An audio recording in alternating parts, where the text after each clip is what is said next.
This free step-by-step video comes to you directly from Haynes. You can complete more than 200 jobs on this vehicle when you purchase the complete Haynes online manual at haynes.com. Engine oil change.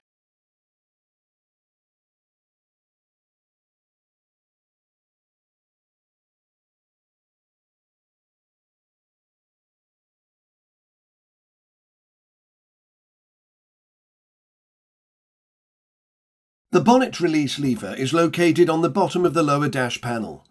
Open the bonnet by releasing the locking lever from the bottom of the dashboard above the throttle pedal. Lift the front of the bonnet up and release the safety lever before lifting the bonnet up and locking in position with the prop bar. If the wheels are being removed, loosen each wheel nut half a turn, working in a crisscross pattern. On two-wheel drive models, place the jack beneath the front crossmember to raise the front of the vehicle. On four-wheel drive models, place the jack beneath the front diff mount to raise the front of the vehicle. Lift the vehicle up and place jack stands beneath the chassis as shown.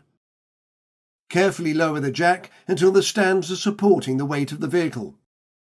Leave the jack in place and rock the vehicle from side to side to ensure it is securely supported on the jack stands before removing the jack from beneath the vehicle. Remove the left front wheel to access the engine oil filter.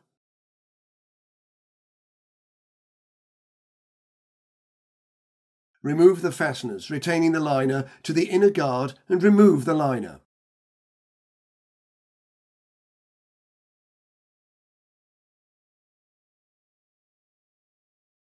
Place a drain pan beneath the oil filter on the left side of the engine.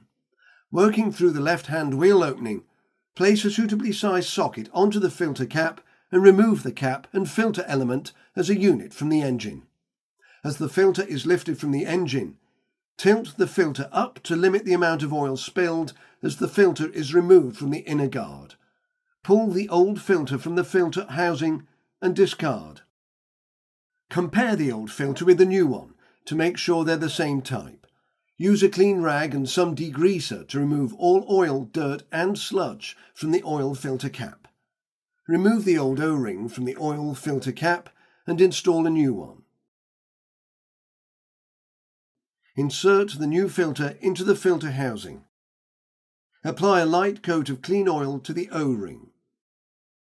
Install the filter and filter cap to the engine and tighten to 25 Newton meters. Working beneath the vehicle, loosen the two bolts retaining the front of the rear splash shield to the crossmember several turns. Do not fully remove them. Remove the rear bolts and slide the splash shield towards the rear, disengaging the front, and then remove the splash shield from beneath the vehicle. Being careful not to touch any of the hot exhaust components, place a drain pan beneath the drain plug at the bottom of the engine oil pan. Using a spanner or socket, remove the drain plug near the bottom of the oil pan. Depending on how hot the oil is, you may want to wear gloves while unscrewing the plug the final few turns. Allow the oil to drain into the pan. It may be necessary to move the pan as the oil flow slows to a trickle.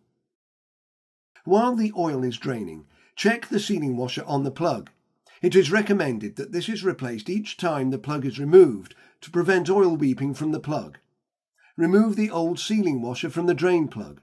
Clean the drain plug before installing a new sealing washer. After all the oil has drained, wipe off the drain plug with a clean rag.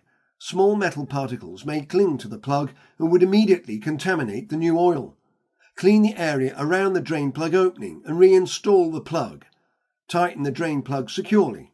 Tightening torque is 39 Newton meters. Move to the engine compartment and locate the oil filler cap. Pour the fresh oil through the filler opening. A funnel will prevent oil spilling onto the top of the engine. Pour approximately 8 litres of oil into the 4-cylinder engine, or approximately 9 litres of oil into the 5-cylinder engine.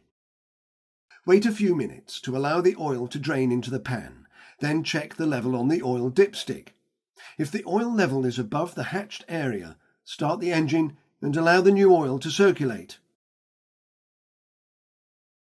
Run the engine for about a minute.